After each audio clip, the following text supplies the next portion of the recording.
Ukraine can and should, and again, it certainly can develop a world-class export industry for higher education.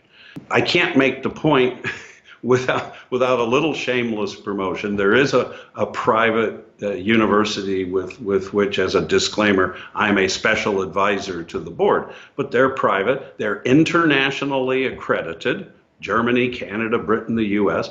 Half of the student body, okay, are foreign students hailing from 41 countries.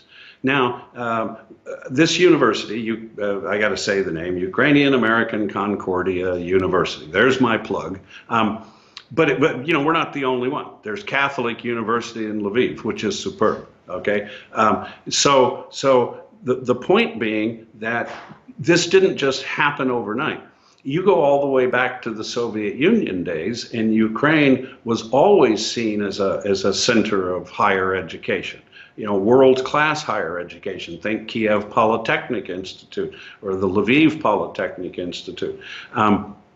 You know, or all the engineering schools that support, you know, Antonov production, and so now that was a different system, and students came for political reasons, more government to government.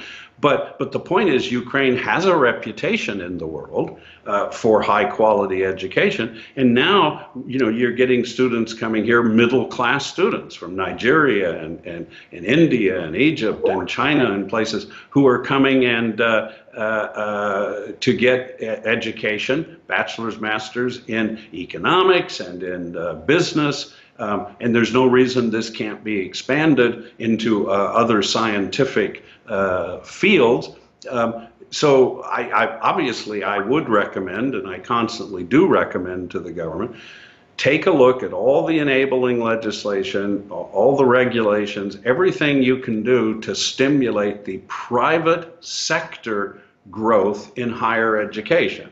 Okay, because again, we talk about privatization, and it's always like, well, this steel mill used to be owned by the government. Now we're going to privatize it personal hand. Well, education was 100% owned by the government under the old administrative economy, under the Soviet Union.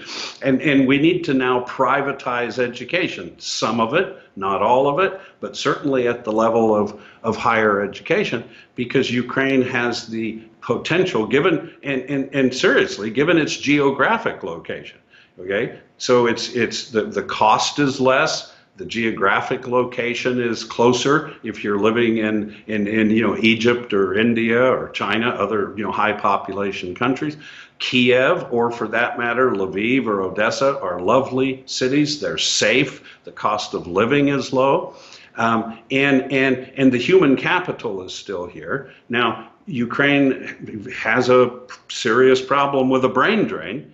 But I can't think of any better way to stop a brain drain than to develop your higher education industry into a multi-billion-dollar export sector.